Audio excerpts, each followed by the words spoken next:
I will admit, when I first saw this War Scroll, I was a little bit confused and disappointed. It just felt a bit plain and sparse to me.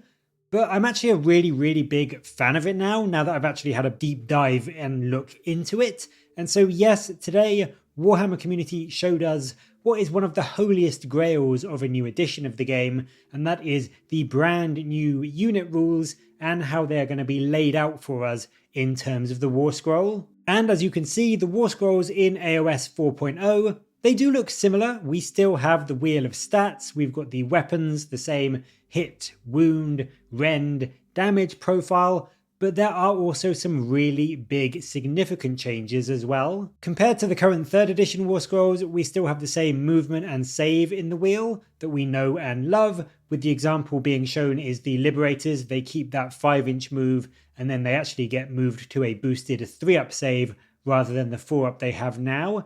But then there are some changes. The wounds on the left hand side have, as has already been discussed in a prior article, been changed to this new word of health.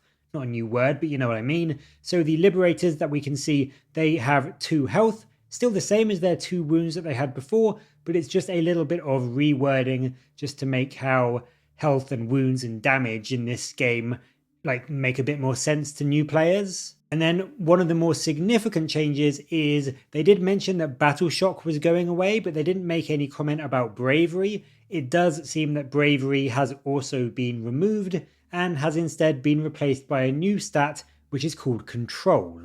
And Control is all about how well a unit or a group of models can hold and contest objectives. And you basically add up the total control of all the models in a unit that are contesting an objective, and then that is presumably who will be in charge of the objective if there are 2 units fighting over it. So those 5 Liberators, for instance, they will have a control of 5, which means that a bigger unit with maybe a control of 6 or 7 could move in and potentially wrestle that objective away from them. Elsewhere, we see that the weapons no longer have that range characteristic. We knew this was coming. There is a flat 3-inch engagement range in 4.0, so there's no longer any need to measure out all of those 1-inch swords or 2-inch spears, but we still have that same flat hit roll, wound roll, rend characteristic and damage that we know from 3rd edition.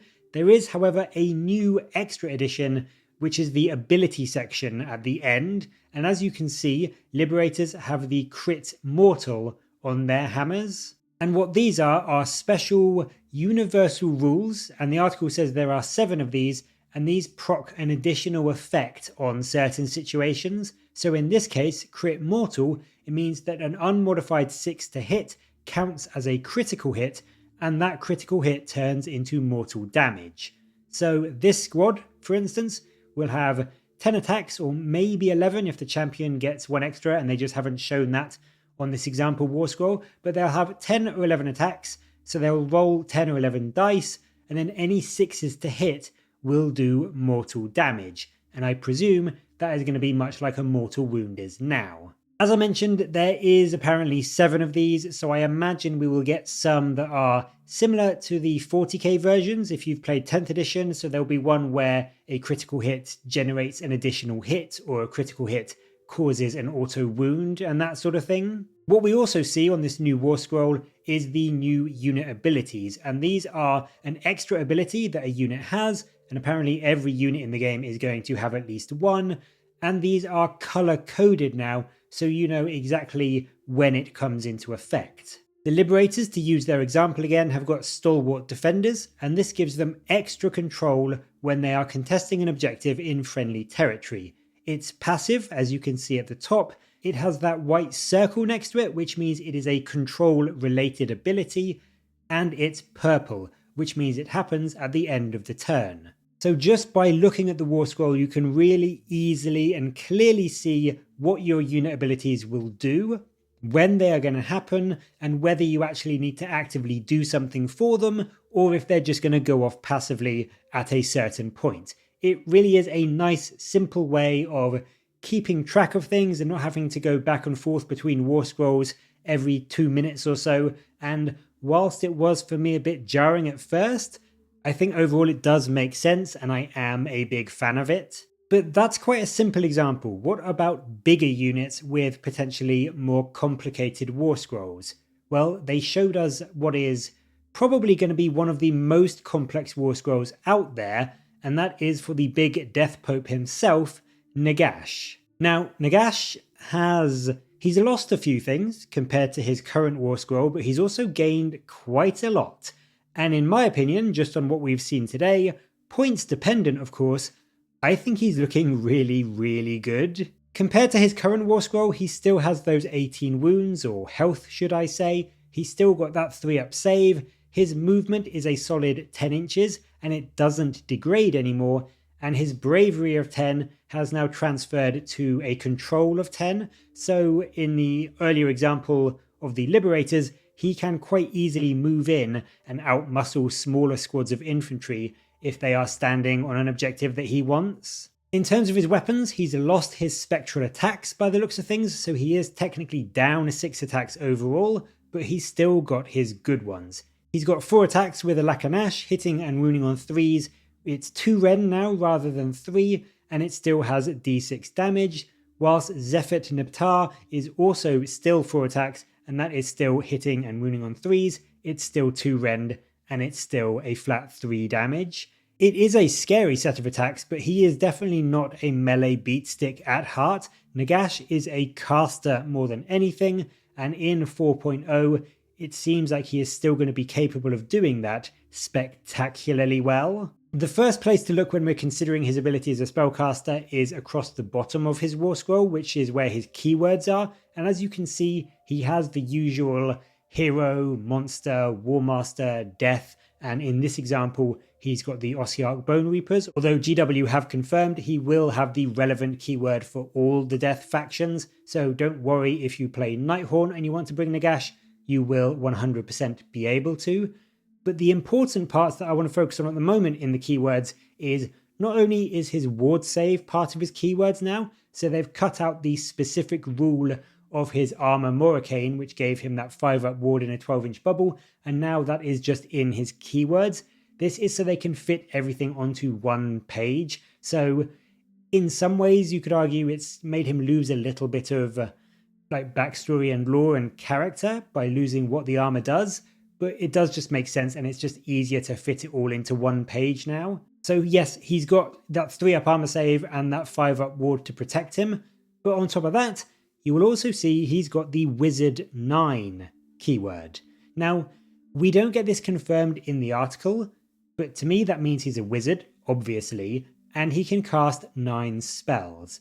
And this ties into another part of his war scroll, which is his passive battle damaged ability. And this states that if he's taken 10 or more damage points, you drop his power level by 3. So this is sort of your degradation chart now, and it means that when Nagash takes 10 or more damage, he will drop down from Wizard 9 to Wizard 6. So I think power level is going to be essentially the number of spells your wizard can cast. So you'll have some lower power level 1, power level 2 wizards.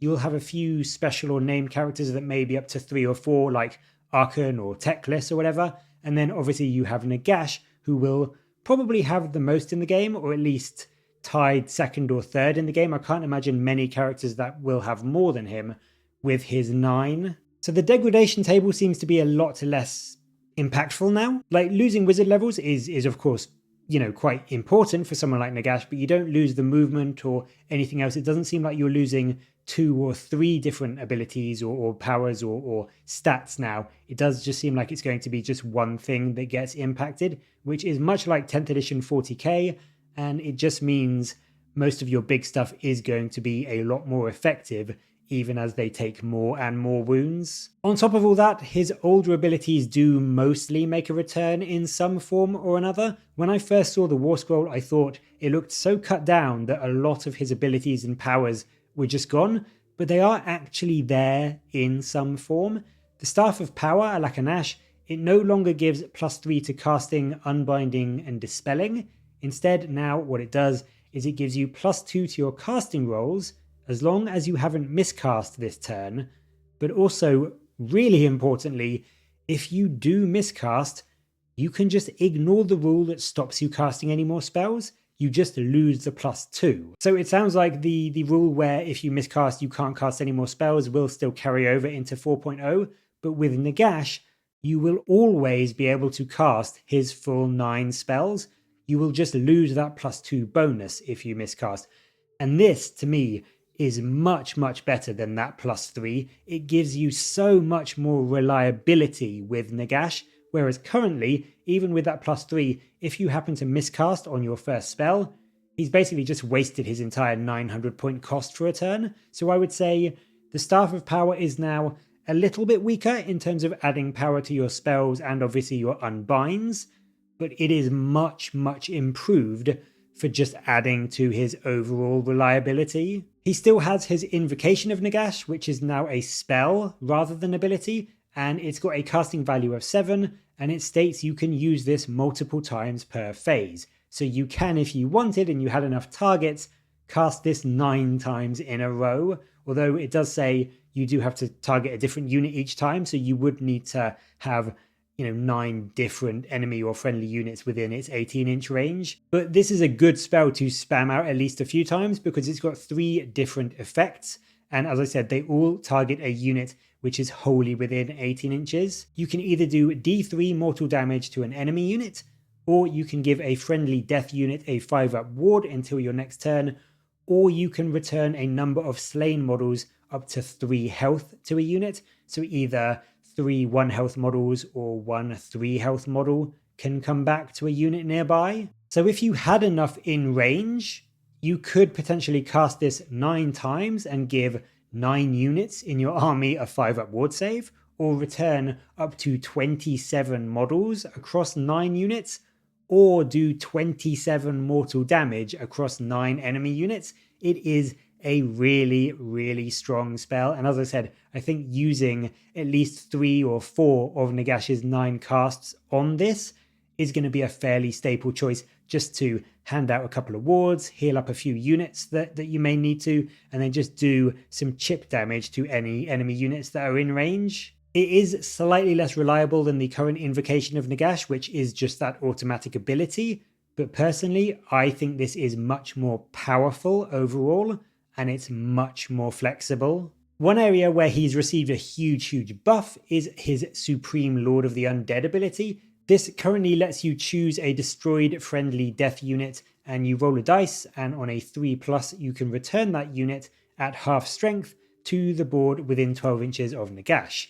Now you don't need to roll a dice, it just happens once per battle, and as you can see, it's yellow, so you do it in your hero phase, but you just choose a destroyed friendly unit which isn't a hero and isn't unique, and you return it at full strength within 12 inches of him. So that unit of 20 Blade Guys Revenants that got killed, or 10 Blood Knights, or potentially 4 Morghasts, they come back guaranteed for free. And I think this is just unbelievably powerful and much better than the current version. The current version, yes, you can potentially bring back multiple units with it, whereas this new one is just once per battle.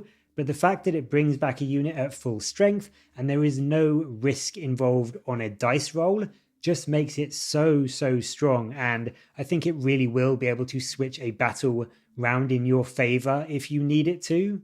His final Warscroll ability is the ever popular Hand of Dust. This is actually his Rampage ability now, and it seems that most monsters will have their own unique Rampage ability on their Warscroll, which is really exciting. I think it means that people won't just be using the generic ones from the rulebook anymore. You'll have your own unique one to take advantage of, and like it is now, this one is a bit 50, well, it's very 50-50 in terms of whether it will go off, but it's quite powerful and quite fun. You put a dice in your hand or under a container, and your opponent chooses randomly the hand or the container, and if they pick the hand with the dice, then they're fine, but if they pick the empty hand or the empty container, then this is declared against an enemy hero or monster that is in combat with Nagash, and they are just automatically destroyed. They get no save, they get no ward, no protection, they are just flat out bam, they are gone. And I think this is better in some ways because A, it's not a spell, so it is definitely going to go off. You don't need to roll that 8+ to cast anymore. but also this is now, it's at the end of any turn. So this isn't just a spell you can do in your hero phase, you can do this in both your and your opponent's turn. So now there will be 2 chances per battle round to just one-shot a key enemy hero or enemy monster. And yes, it still is only a 50-50 chance, but I think that ability alone is going to make a lot of enemies very, very reluctant to get into combat with Nagash in case they lose their expensive model with pretty much no way to defend against it. As I said, overall I was a bit iffy at first. The Warscroll did look a bit too condensed and emptier and minimal compared to the current one, but when you dig into it you can see that most, if not all, of his current abilities are there in some form. They are just in a different form, either in the form of a spell, or they've combined a few things together, or it's just in those keywords. He is still very, very good, and I would say overall, I think he's better than his current Warscroll. He can do a load of magic, and you can guarantee he will get 9 spells off every hero phase. He is still fairly scary in melee, and he has a few new things that have moved from either being spells to not being spells, or being abilities to now being spells. It just seems like he has still got all of his potential and all of his power. It's just in a slightly different format. I would say the only thing really that he has lost that you're going to miss is that 5-up ward aura for the units nearby. But he really has gained so much elsewhere. I think he is going to be a machine gun caster. You can very easily buff 9 units potentially with a 5-up ward still, so you can potentially spread it further than the old aura could be. You just need to do it as part of your spell casting now, and he still has an easy way to heal up a huge portion of your army, or do a considerable amount of chip damage to almost an entire enemy battle line when they get too close. So I am a big fan. I'm not even going to have a guess about his points. Well, actually I am, because I'm going to say I can't imagine him being less than 800 or 900. He just looks incredibly good, incredibly fun, and I personally really like how they have made all of the abilities, the spells, the powers so easy and accessible to understand how they work, when they work, what they do, and when they go off. It is a brilliant new style of Warscroll, and I personally cannot wait to see what all the other units in AOS look like in 4.0. So that is going to be it for the video today, but what do you make of the Warscroll changes? And more importantly, what do you make of Nagash's changes? Let me know your thoughts down in the comments below, and as always, thank you very much for watching. Please do like and subscribe for more Warhammer content from me, but until next time, I'll catch you later, guys.